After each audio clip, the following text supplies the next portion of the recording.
What is going on, everybody? Welcome on into the First Round Fantasy Podcast. Thank you for joining us on this Wednesday morning. I'm your host, Jacob Bartley, joined yet again by Justin Morsauce. Justin, we're getting into the nitty gritty, man. It's week 5. How you doing? How your fantasy team's doing? You feeling good about fantasy? I had a couple of big hits, but a couple big misses that really made it like going great to good. Now I'm doing all right, winning some, losing some, but it's fantasy, so it's a long season. But I'm feeling good. I'm feeling good. Yeah, I'm having one of my better years, I will say. In the like I'm in 5 leagues with the friends, and in 3 of them I'm 3-1, and Oof. then in one of them I'm 2-2, and the other one I'm 1-3. So I consider that a good year so far. Feeling good about it. A lot of stuff going on. We just made a successful trade last night. I wouldn't consider it a 3-team trade, I but would.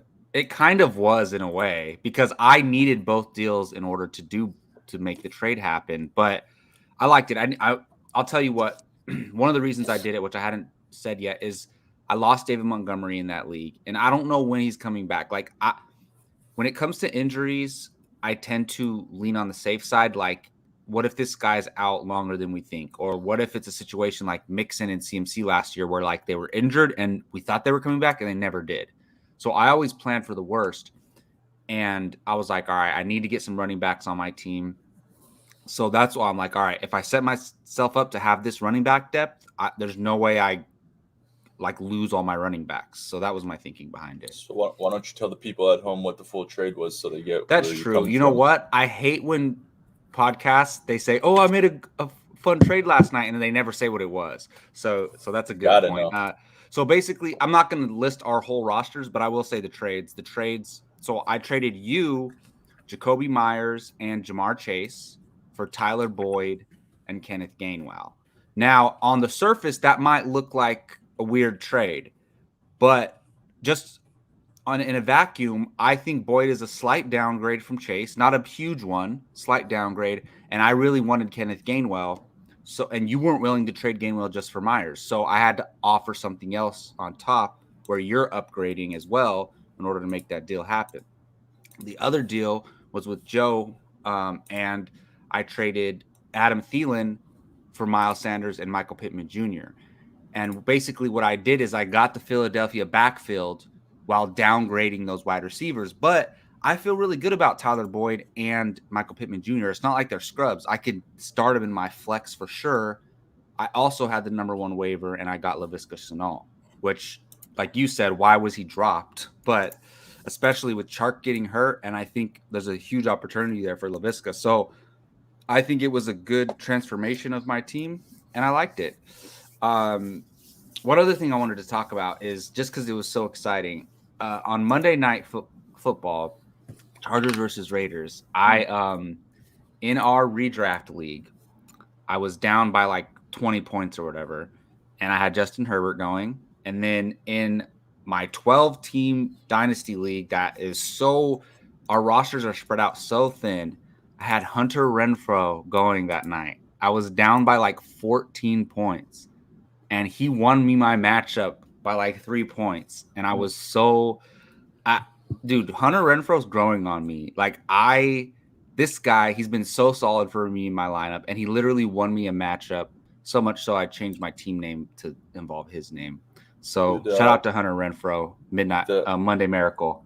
if the people listen last week, we brought him up, I think, or maybe 2 weeks ago, and Yeah, yeah, he's proven to be a great PPR flex play. Like he's very consistent, maybe the most consistent Raider wide receiver right now, which is odd. I'll count Waller too, but Waller's obviously, yeah. We know Waller's, you know, like I Josh Jacobs is even a question mark. Like Hunter Renfro's the second most solid piece, unless you're starting maybe Derek Carr in a super flex or something. But yeah, definitely shout out to Renfro. He's been very, very good. And I still see like it's weird to me. I see like the Yahoo updates or other website updates, and they're like, Renfro makes a good wide receiver 4. And I'm like, I think he's earned a little bit better than that. Like maybe wide receiver 3, I would say.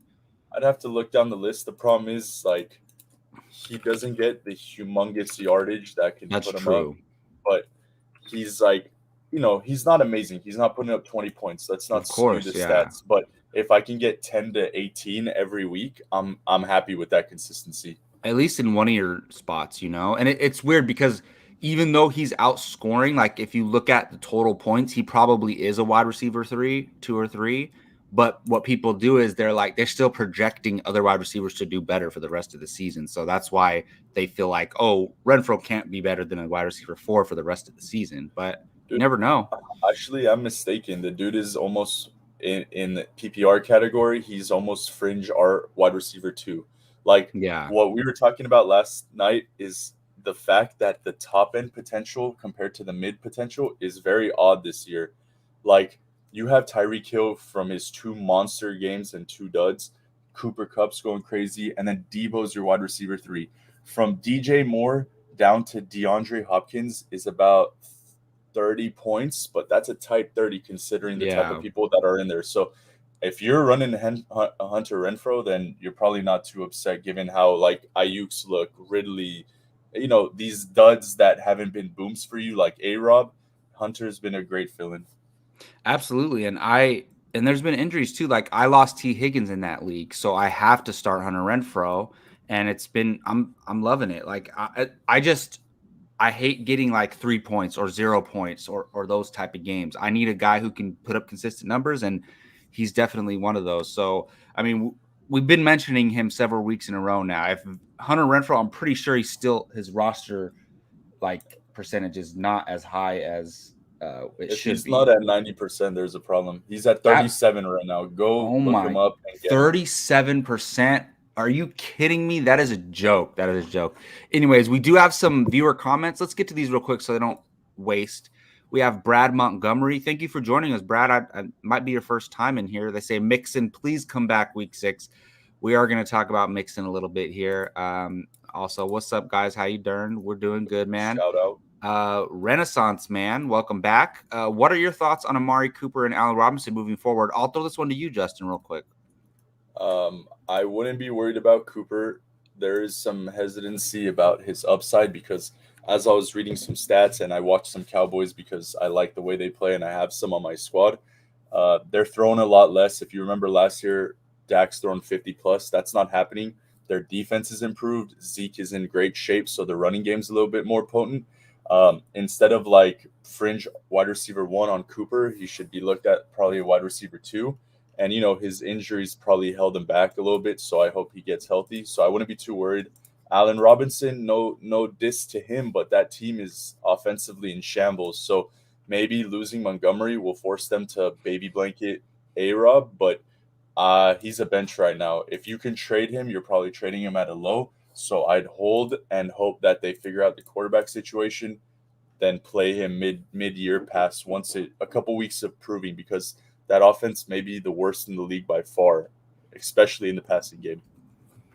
Yeah, well said, man. I think, and you're telling the truth. You're putting your money where your mouth is. I see you're benching A Rob in our leagues that you have him in. So I can't afford he's it. he's tough to trust right now, definitely. But we'll see. Maybe they can. It's a long season. Like there's narratives throughout the season we can all talk about later. Remember when A Rob started off slow and now he's a solid wide receiver 2 again. Hopefully that day is coming soon. You did mention Mixon, Brad Montgomery, and we're going to hop into some injury updates really quick. And these injury updates are going to tie into our main topic to open the show, which has to do with preparing for and dealing with running back injuries. So some of the main injuries, if I'm missing a couple smaller ones here and there, that's okay. I just try to cover the main big ones. So Joe Mixon has a low-grade ankle sprain. He initially was week to week, but apparently the coach is saying he's day-to-day now. So I don't have Mixon in any league. I'm in more leagues than I want to admit, and I do not have Mixon in one single one. And this is exactly why, because he gets in. I'm sorry to say it, but he's injury prone. He gets injured all the time, and I know Justin, you feel similarly when we did our RB ranks. You avoid Mixon as well. Not that I wouldn't roster him. I would, but he always gets drafted before I'm willing to take him. So we're dealing with that again. DJ Chark got injured to begin the game last week, placed on IR. His season is basically over. He's droppable. Like, don't worry about him making a late season comeback. Even if he does, like, it's not going to be pretty.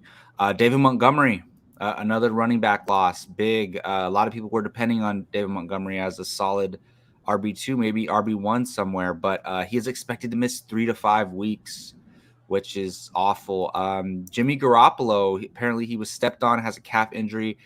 He said he was going to be out a couple weeks, but Kyle Shanahan is saying that it's not as worse as they thought. But I think Shanahan, like, I think Jimmy Garoppolo knows that he's more injured than they're letting on, and Shanahan's like, don't tell them that. He's like, I want them to be guess who's going to be our quarterback up until I have to announce it. And so I think that's what's going on there. But I expect Jimmy Garoppolo to miss some time. So if you roster Trey Lance or you're thinking about picking him up, go ahead and do so. And then also we lost Logan Thomas. I don't know the status of his injury necessarily, but his hamstring is expected to be week to week, according to Adam Schefter. So there you go. Those are some significant injuries. We'll talk about maybe some replacements for those in the waiver wire section, but I really want to focus on running backs here, Justin, because you and I especially, we not only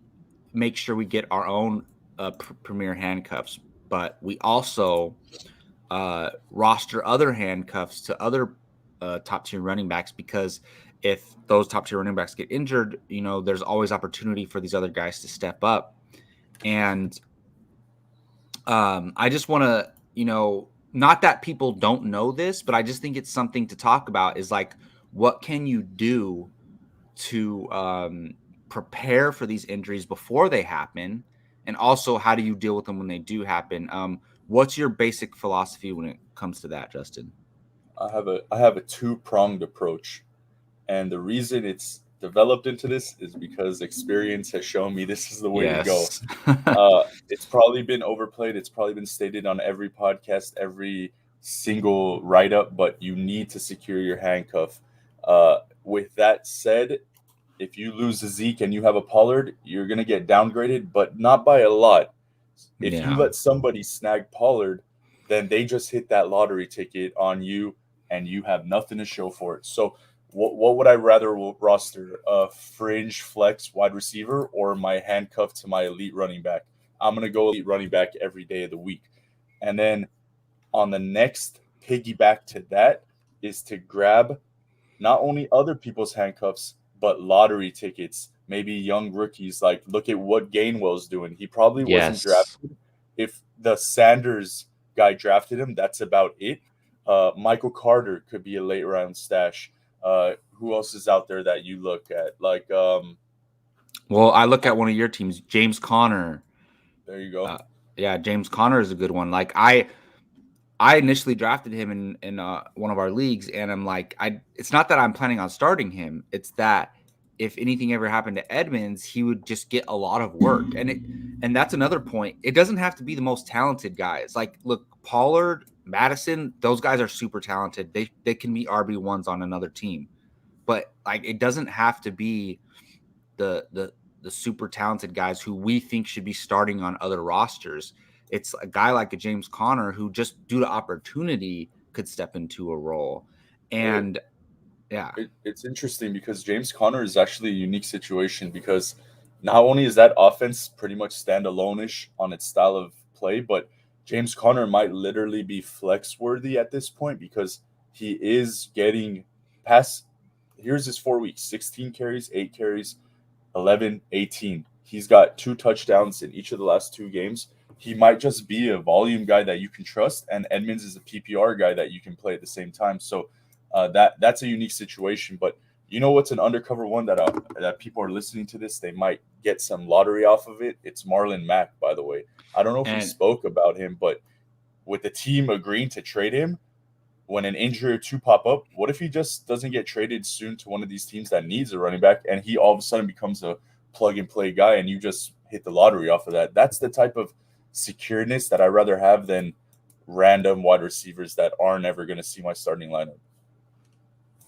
yeah, no, I agree. And that's another point which you didn't necessarily mention, is what are you sacrificing in order to roster these guys? And I'll tell you what, Justin, you mentioned that yeah, every podcast mentions to roster handcuffs, but there are I feel like it's split among the fantasy community that there are people who do not think that you should roster handcuffs. They think it limits the ceiling of your roster, that like you're rostering a handcuff, a guy you may never start or may never even step into an opportunity because the guy in front of him never gets hurt. And you're not rostering a wide receiver that can blow up and become a high end wide receiver too. And it's like, look, it depends because like we already see it. There's running back injuries almost every week, and people need running backs, and especially once you get to bye weeks and the injuries, what are you going to do? You're going to throw in some random guy you pick up off the waiver wire to start if you don't have that wide receiver 2 spot. I think that, and sometimes these handcuff guys like Tony Pollard, right? Sometimes they're usable during bye weeks. Like you don't have any other option, you throw them into your flex. Not only So that, yeah, when going back to those people that don't believe in handcuffs, I love those people because that means I get them. Like, yes, look at the young comers that last year you didn't know about. AJ Dillon. If you're an Aaron Jones owner and you don't have AJ Dillon, if Jones goes out, all of a sudden the AJ Dillon owns an RB1 fringe possibility. Like, exactly. that's the nuts part to me because not only could you use him as potential trade bait, but you can gain that league winning player that you didn't have at the draft. So that to me, I don't understand it, but hey, if people want to do it, I'll be happy to capitalize on their loss. Yeah, and I listened to a lot of fantasy podcasts over the past couple years, and there are like people who do this for a living, straight up like they get paid to do this, and this is their thought process. And look, technically, this is all subjective. If you think that rostering high upside guys, non handcuff guys are is a better strategy, that's your opinion. And if you think that that works, that's fine. But I'm just saying my opinion, and Justin's opinion too, is that some of these people, they like are straight up against handcuffs. They're like, I would never roster, like why would I ever draft Kareem Hunt and Nick Chubb? Like why would I limit my roster that way? And I'm like, and they feel very strongly about it. And I'm just here to say I feel very strongly about handcuffs. And it's like, look, Justin, you seen my roster before we made our trades last night. I had like ran wide receivers on. Look, I had Tyler Higbee. I could drop him if I had to because I have Kelsey. I had Justin Fields, and I had like Jacoby Myers at the bottom of my bench. Love Jacoby Myers, but looking at my roster, when am I ever going to start him? I'd rather roster a guy like Kenneth Gainwell. And even though you look at the Yahoo projections, Myers projected for 14. He's a nice piece you could throw into your flex, but would you rather, unless you desperately need him every week, would you rather have him or a lottery ticket like Gainwell who's sitting there waiting? And to be honest, even a situation like Gainwell, there are some rare scenarios where the second guy just outperforms the other guy. And we talked last night about how I think I'm not saying it's going to happen, but there's a possibility that Gainwell just takes that role because he's so good. And Miles Sanders kind of just becomes the backup. So that's always a possibility too. That's not going to happen with Madison or Pollard, but I mean, maybe with Pollard, we've Not potentially the way seen that day. Zeke's run in the past 2 weeks. Yeah, but Zeke's good. He's been running well. But yeah. So basically, look, why would you roster a guy at the bottom of your bench who you're never going to start, and who could never make that jump? Like Jacoby Myers is as good as he's going to get, right? Like he's getting a lot of targets. He's performing. He's putting up, depending on your scoring, he's putting up like 15 points a game, whatever, lately. So, you are basically just, it just depends on your preference and how your roster's structured and what you need. But I just think that this is the way to go. And we do have a couple other comments here. Do you have any last thoughts on that, Justin, before we head Well, no, out? I think we hit it. Just to picky on Jacoby Myers, I think that we haven't seen his best because I know Mac is young, Belichick plays it safe, but if he can find the end zone week here, week there, he goes into an amazing player with an amazing floor. Like, Yeah. he might be a versatile Boyd if that makes sense. So I'm Yeah. happy No. to see And him grow. I'm glad you mentioned that because I kind of lost my train of thought. But what I was saying is that, like, Jacoby Myers' ceiling is really good, right? Like you said, maybe a Boyd type, or like we don't think it's possible, but we don't think Jacoby Myers is going to be a wide receiver one. Like he could be a solid wide receiver two. I think that's his ceiling, Yeah, and he's not even there yet. Solid wide receiver two. But what is Kenneth Gainwell's ceiling if Miles Sanders gets hurt? An RB1. beautiful So like, PPR back, that's for sure. so that's what I'm saying is like you want that lottery ticket. Like, do you want the $10,000 lottery ticket or do you want the $1,000,000 lottery ticket? You want the $1,000,000 lottery ticket. And that's basically the point of all Yep, this. agreed. Awesome. So we got a couple more comments and I'll just want to get to them because like otherwise these people watching are going to wait till the end of the show to hear their comments answered here. So we got from Brad Montgomery, should I trade Patterson and Ruggs for Diggs? Have Mixon, Barkley, and Fournette. Cordell Patterson, and I would do that in a heartbeat if you can do that. Look, Patterson's been playing really well. He's probably at his highest value right now. I would do that in a heartbeat if I can get Diggs. Yeah, no questions asked. You this is why you have those players to sell them while they're hot, and you know what you're getting in Diggs. So I do that in a heartbeat. Agreed.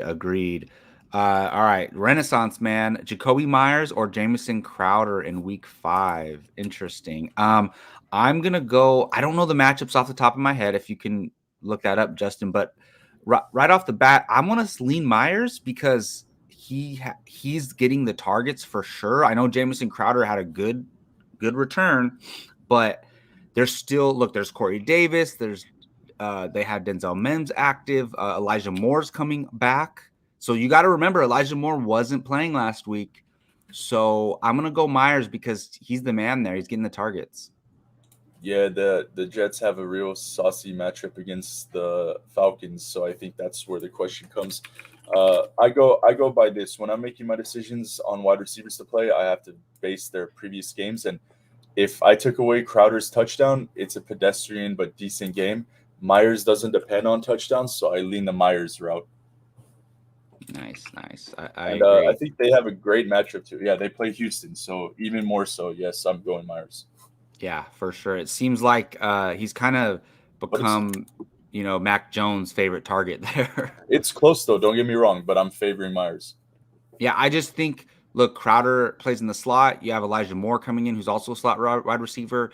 Even if he takes a target or two away from Crowder, it just limits his upside. So I would go Myers for sure. And we got Michael Chapp. Thank you for joining us, Michael Chapp. They ask Hollywood Brown and Zach Moss for Melvin Gordon and Sutton.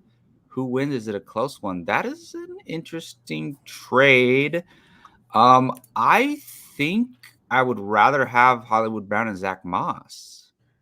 My only question is the person receiving Melvin Gordon have Javante? If so, it might raise the value. That's a good But point. as is, I favor the Hollywood side. Surprisingly, Moss has been really good and really good on the end zone. So Hollywood's been no cheat either. So I like that side, especially with Bridgewater Yeah. out. And you bring up a good point is that just like I talked about our trade, like Kenneth Gainwell was more important to me because I was getting Miles Sanders. And this is a good point. Look, we might see this trade on the surface. Hollywood Brown and Zach Moss, we would take that side. But if I have Javante Williams, I would rather have Gordon and Sutton. So that's something to bring up when we're talking about trades. All righty. Any more questions here? I think Brad had a couple questions. Yeah, so let's see here. Well, I think he asked any thoughts. Those two scare me. I already have Amari Rob and Sutton. Oh, I think it was that same trade, right? Oh yeah. So, good points. Good points. Yeah, awesome. Well, thank you guys for the questions. If you have any more, drop them in, and we'll get to them when we have time here. So, really quick, Justin, we lost a couple running backs this week.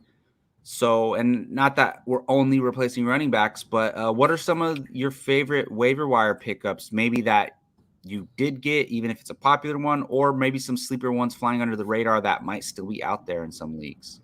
I mean, I think the number one that comes up is Damian Williams with the Montgomery injury going out. Yeah. Bad offense, young quarterback they don't trust. They're going to rely on him. And it's not like Damian hasn't done it before. If you got him, if you can get him, he's the one. I also like Gainwell, as we spoke about. I don't think that he's rostered in many leagues, but he should be just because. Dude, 39%. Isn't that ridiculous? He should he should be rostered in 80% of leagues. And Honestly, 100%. yeah, and it's hard because I know like people draft like 19 teams and only use 2 of them, so maybe the other 17 And teams are kind of like forgotten in the we're statistic. looking at Yahoo, to be fair. There's people that like they draft free leagues Yeah, and so they don't ever like use them. but So, I think it's a fair estimation in an overall population of like yeah. where he's rostered. He's got to be. And again, this is a lottery ticket that's bound to play out. Kind of like he reminds me of a JD McKissick, Mhm. standalone value and potential to get even more if the main goes down. Exactly. Unfortunately, I don't think they're workhorses, but they're still enough to get by. So I love that pickup. My question to you is, what's your feeling on Samaje with Mixon going down? Is he rosterable? You have to, if you're a Mixon owner, you have him, you're gonna start him. But do you like that? So it's weird to me because prior to last night, I was like, I thought that everybody would be putting in a claim for Samaj P. Ryan. And midnight comes along and I see he's available in most of my leagues still. And I was like, I didn't add him just because, first of all, Mixon's day to day. This is not a David Montgomery, Damian Williams situation. We know David Montgomery's out 3 to 5 weeks. We don't know the status of Joe Mixon. Now, you could say, look at last year. We thought Joe Mixon was coming back, and he was out longer than we thought. And Giovanni Bernard might have been usable, etc. But I just think, look, if he's out there and available right now for free, and you can afford the spot, add him, 100% add him. But waivers have already processed in most leagues. So I wouldn't have spent my number one waiver or a high end waiver or a lot of fab on him. Good point. Good point. I think Um, we have a little track record and we see what he does, so it's not really exciting. But he's gonna start but I possibly. think I'll tell you what, if I didn't make those trades for some running backs last night, I would have picked them up and added them to my bench. Oh I yeah, would have threw them on my bench because I lost Montgomery and Damian Williams was already rostered. So I had to make some type of move there and add some running back depth. There's some other guys out there. I keep an eye on Zach Ertz. He's playing well and getting some targets, some touchdowns. Obviously, we talked about Jamison Crowder, but one I want to talk about is Darnell Mooney. He had a really good game because look, I don't count the week before like for Justin Fields against Cleveland. That was just a train wreck. But if you look at against Detroit in week 4 with Justin Fields, Darnell Mooney had 7 targets, 5 catches, 125 yards. His roster percentage went up only 5% after waivers, up to 43%. I don't know about you, Justin, but like if this guy's must roster to me. yeah. It's interesting because he's been in the league a couple years, didn't do much. He had a beautiful game, and that's the only bright thing we can say about Chicago moving forward with Montgomery out. But um, he might be the guy over A Rob now. I think he's definitely rosterable. But are you dropping Jacoby Myers for him? Are you dropping who's another fringe? Are you dropping Renfro for him? Like, who are I you know what you mean. Yeah, that's a gauging good to? point. You only And we're have so talking many 10 spots. team leagues, so Yeah. that's a good point. It really depends, but 12 team, absolutely he has a oh, spot. for sure. Absolutely. Yeah. I just think, look, consider your roster spots. Go look at Darnell Mooney. If you're, look at the last guy on your bench. Is it worth dropping him for him? That's up for you to decide. But I do think this could be a sign. This could be one of those situations. Grab him now before it's too late. So keep an eye on it. Depends how you feel about it. Yep. Yeah, that'll do it. Just wanted to talk about some of our favorite waiver Let me wire ask pickups. you. Yes. I think we one more topic worth hitting on, the tight end hell by hell week by week. Oh my goodness. I think a couple tight ends have established themselves as worthwhile. I think the 2 hottest ones that need to be picked up are Schultz and Knox. My question Mm-hmm. is, who and why do you choose that person over the other?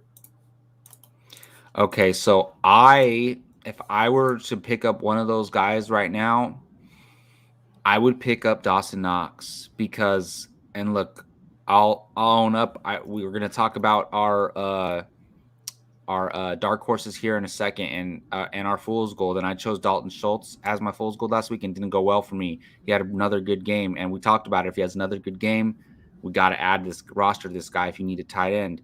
But he's still sharing time with Blake Jarwin. That's not going to go away. And it's not about, yes, Dalton Schultz is producing, but he's going to be limited unless Blake Jarwin gets off the field. Dawson Knox is the guy there. And I just trust. I don't know. Look, the Cowboys' offense is great, but I trust the Josh Allen and his offense to be more sustainable. So, and it seems like the Cowboys are running a lot more lately and not passing as much as we thought they were. So, due to the shared time with Blake Jarwin and due to the less passing volume potentially in Dallas, I'm going to go with Dawson Knox. Yeah, it's tight. If I told you that Schultz was tight end 4, would you believe me? Knox was tight end 6. That's I mean, we didn't insane. expect Andrews and Kittle to do so poor. We expected Higbee to be up there, but it's still early, and touchdowns really inflate for the tight ends. But I agree with you. The reason I love Knox a little bit more is because him and Allen, they're just red zone happy. And I'm in a tight end. If I don't have Kelsey or Waller, I'm sorry I can't add Kittle to that. I'm definitely going to the tight end hog. And if it means anything, Allen came out and said, "That's my guy. I have supreme trust in him. It's only going to get better." So let me take Oh, that nice. as someone who needs a tight end as a sign that I don't need a tight end anymore. So I think you can't go wrong, but I prefer the Knox for the reasons you Yeah, stated. if anybody look, it depends on who you have on your roster, but if you need a tight end in dynasty or keeper, pick up Dawson Knox, man. He's super young. He's tied to Josh. If they re-sign Dawson Knox, which I don't think he's going to be too expensive to re-sign, he's tied to Josh Allen for a while. So I would definitely keep an eye on him for sure. Good question, Justin. Do we have any more viewer questions here? You looks like you're taking care of that in the chat, so we'll just leave it at that for now. But just so you know, Brad Montgomery asked again, Julio and Woods for Patterson. What do y'all think? I would just hold on to Julio and Woods, to be honest. That's a lot for Patterson, and I don't know if Patterson is sustainable, but if you desperately need a running back and you have two other wide receivers that you love, maybe, but I would stick with Julio and Woods. And I think you already said that in the chat, Justin. Yeah, for if it was Diggs instead of Patterson, but no one's doing that. Julio's just hard because he gets injured and he's on a new team that's underperforming. So we might have a different story week 7, week 8 where they're just clicking. But right now, I know it's hard. And Woods didn't get any love, but McVay did say it's time to diversify our offense, and that means getting Woods some balls. And Woods is not bad. It's just that Cup's been on fire. So hold tight. Better days are coming. Yeah, for sure.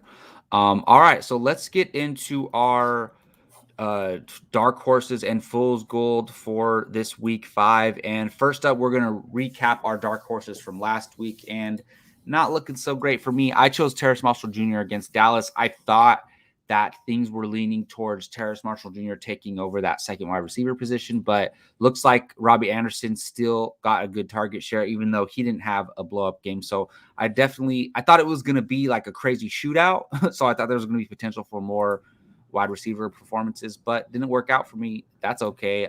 Justin, you chose Michael Pittman Jr., and he had a good game. Didn't blow up necessarily. I'll leave it up to you. Do you consider that a hit or a push? I think his marker was 12 or 14, and he only got 11.9. I'm going to count that as a loss because Okay. with 8 targets in a win versus a bad team like Miami, give me more than 59 yards. You need to do more to be someone that you were happy to start. Hey, at least he didn't kill you though. Like I think if somebody listened to me and started Terrace Marshall, that killed them. So Dude, I'm leaning off of that for a while. it's not your fault, man. Marshall's good, but DJ Moore is just nuts right now, and he's eating everything up. So there's not That's enough room for true. many people over there, and I'm happy to see that for him and Darnold. Yeah, definitely. All right, let's get into our dark horses for week 5, and I'll go ahead and throw it to you first, Justin. This week was kind of hard for me, and I'm going Damian Harris. He's really awesome week one for future outlook. Not that he boomed, but outside of week one and week two, it's been disgusting for him. 3.1 points off 6 carries week three, 4.6 off 4 carries with -4 yards running. And it was just a Tampa Bay has an elite run defense, I believe, still. So hard to gauge, but no starting running back should only get 4 carries and 4 yards. But I think versus Houston, we spoke about Myers having a good matchup. Same for Harris. This is a get right matchup for a team that wants him to get right. It's not like, hey, we're moving on. Well, who cares? He was nobody. They like him. They want him to do well. This is the get right game. So I would start in confidence. 15 plus points for him. Easy peasy. Let's do it with Damian Harris. Yeah, you cannot blame Damian Harris for his performance last week against the Bucks. Essentially, and everybody says this every week. I'm just repeating it, but essentially the Bucks defense, you can't run on them. So if you notice when you check the wide receiver performances against the Bucks, that's actually higher than you think because teams can't run on them, so they're throwing a lot against the Bucks. So that leads to the wide receiver performances to be a little bit better. So I think Damian Harris is definitely going to have a bounce back game. So good call, Justin. All right, so this week I am going to go with Jalen Waddle, actually against Tampa Bay as my dark horse for Week 5. And now look, there's a couple reasons for this. Will Fuller's out with I think a broken finger or broken hand. He is out, and so this opens up opportunity for Waddle. I know he didn't have a great game last week against Indy, but I do think he's set up for a bounce back. What did I just talk about here? And it kind of ties in perfectly is that teams are not able to run on the Tampa Bay Buccaneers. So what they're doing is they're feeding their wide receivers in order to produce offense. Jalen Waddle, we've seen the past couple weeks prior to last week that he's getting 13 targets, 12 catches, 58 yards. 8 targets, 6 catches, 48 yards. He seems like, even though we were coming into the season calling him like a big play boom guy, it seems like a pretty solid PPR producer. Now, what I think is going to happen is Jacoby Myers, or not Jacoby Myers, but Jacoby Brissett, I should say, different Jacoby. Jacoby Brissett is going to be getting rid of the ball quick. They're not going to be able to run, and Jalen Waddle is going to be right there. I think he's going to pepper Jalen Waddle and get you at least 12 fantasy points or more. So I'm going with Jalen Waddle against the Bucks. Do you agree with that, Justin, or no? I love it. I love him as a young talent. When he gets targets, he produces. When he finds the end zone, it's even better. I want to mix them both together. So I think we see about like 8 plus targets, maybe even more for him. So I love that pick. And you never know if he adds these catches and targets like peppered in with some yardage, and then he gets one big play, like one which he's capable of. He had a lot of long touchdowns in college, like 150-yard touchdown, and you add it, and now we're talking about a wide receiver one for the week. So keep an eye out for Jalen Waddle. I think with Fuller out, with the way the matchup's set up, I think it's a potential good start in your flex for you there. Agreed. All right, let's move on to our Fool's Gold for Week 5, and we're gonna recap our last week's Fool's Gold really quick. And I missed yet again. Maybe I should retire from this. I chose Dalton Schultz as my Fool's Gold, and it's basically what I talked about earlier, sharing with Blake Jarwin. And I didn't talk about this last week, but we do see the Cowboys using the running backs more than they did last year. Even when Dak was healthy last year, look, Zeke was doing well, but they were throwing crazy last year when Dak was healthy. We thought that was going to repeat this year. Their defense is better. They're running more. So I thought that this Dalton Schultz was going to be kind of a mirage, that it wasn't going to continue, but it's looking like it is. And even though those things I said are true, that doesn't mean there's not room for Dalton Schultz to perform. So I got that one wrong. Good call, Justin. You were optimistic about Dalton Schultz last week. So he definitely is somebody you can say. Like if you lost to Logan Thomas, I like adding a Dalton Schultz if you need him this week, definitely. So we'll go ahead and get into our Justin, we'll talk about yours really quick. You chose the Texans running backs as your fool's gold last week, and hopefully nobody started them because you definitely hit on that. I think the best performing one was David Johnson because he had a couple catches or something. But if you look at the stats of those running backs, they did awful. Mark Ingram, Philip Lindsay did nothing.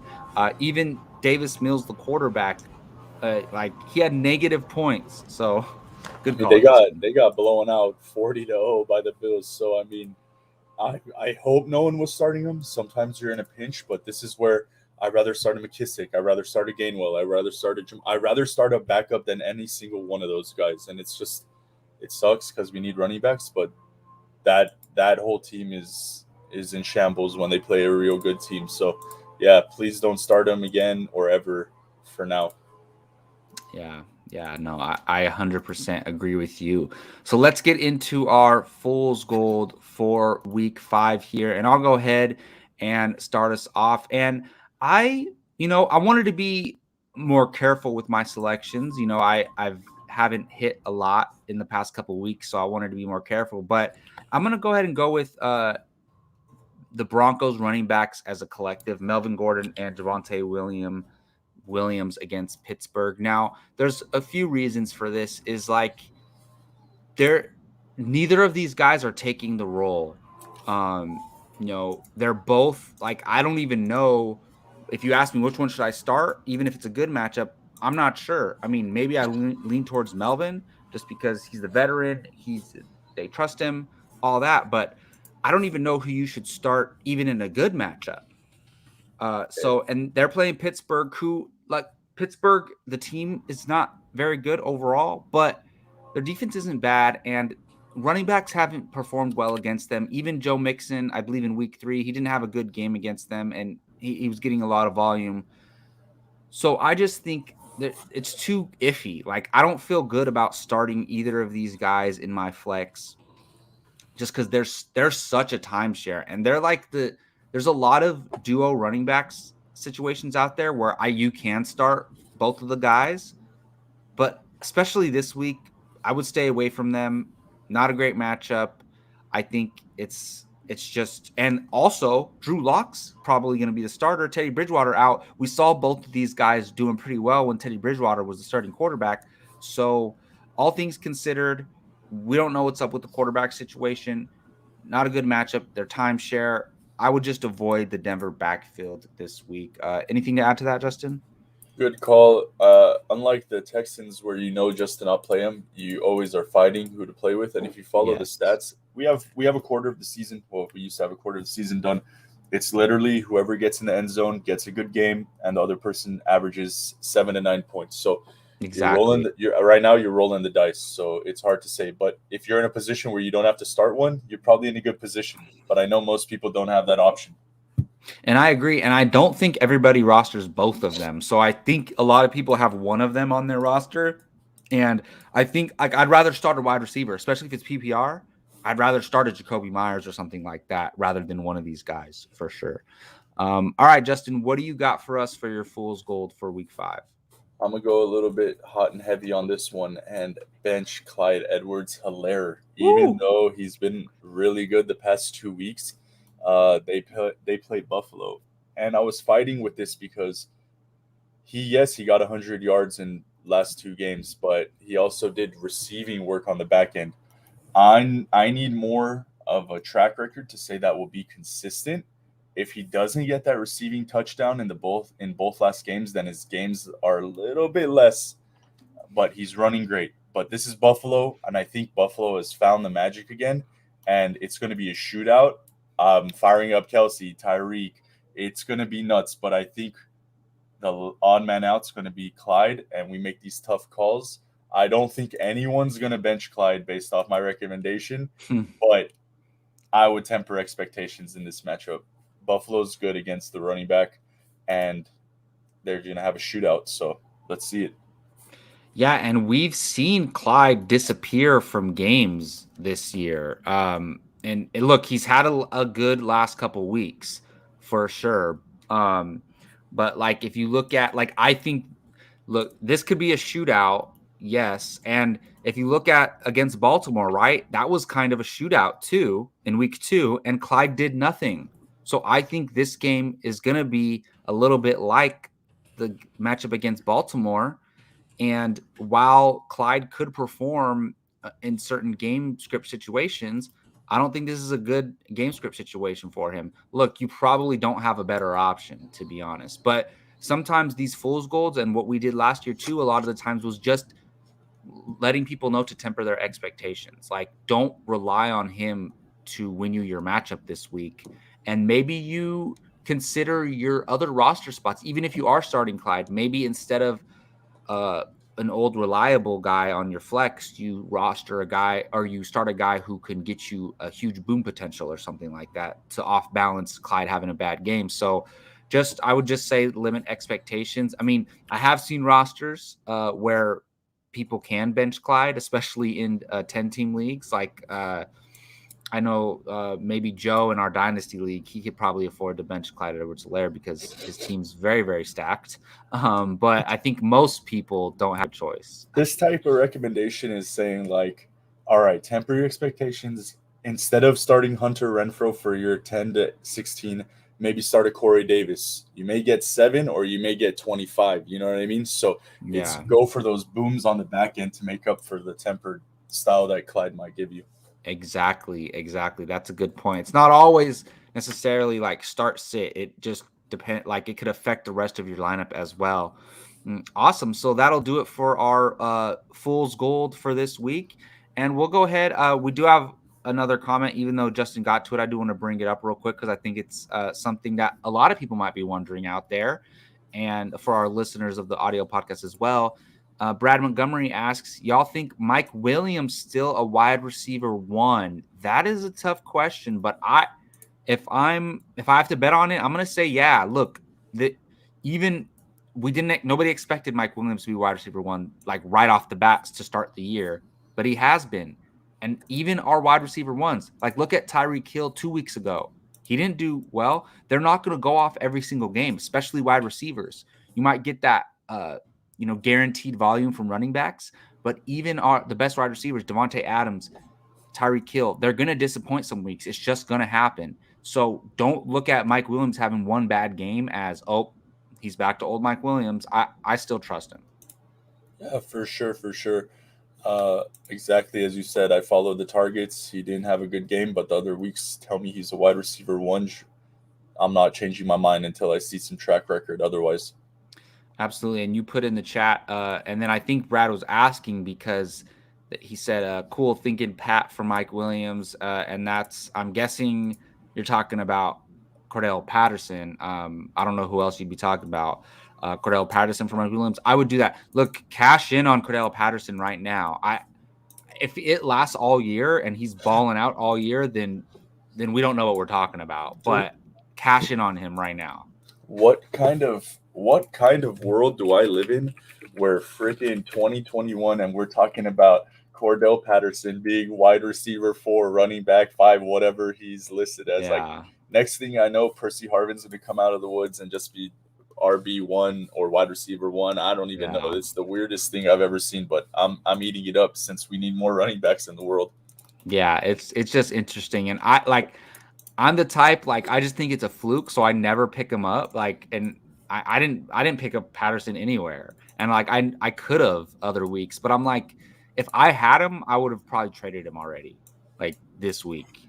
Yeah, I would have definitely tried to sell, but so far Yeah, he's paying off big time. So who's to say? Week by week, yeah, we can find out. and I just want to say like, look, when people ask us questions for advice, take what we consider what we say, don't live by it. Like you don't have to do what what any fantasy analyst says.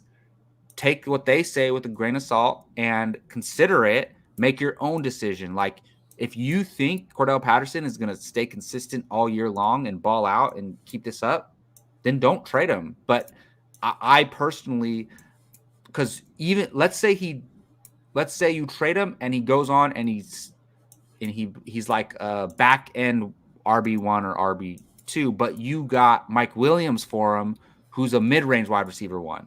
Then you're like, okay, I'm not mad at that trade. Like, I'm good with that. So it doesn't, you don't, not one person has to win the trade and one person lose. You can both win the trade. So nothing wrong with that. All right, so that should do it for this week for the First Round Fantasy Podcast. Thank you, everybody, for joining us. We truly, truly appreciate it. We're going to keep this up for the early morning. We'll probably stick to Wednesday mornings until one of our schedule changes, so keep an eye out for us. We'll get some of those clips up later on this week. And good luck in your fantasy matchups this week. Thank you for joining me, Justin. Again, I'm Jacob Bartley, and this is the First Round Fantasy Podcast. Make sure you subscribe. Check us out on all our socials, Instagram, Twitter, all that good stuff. Pick up some first round fantasy gear at TeePublic. Just search First Round Fantasy. And thanks again for watching. We will see you all next time.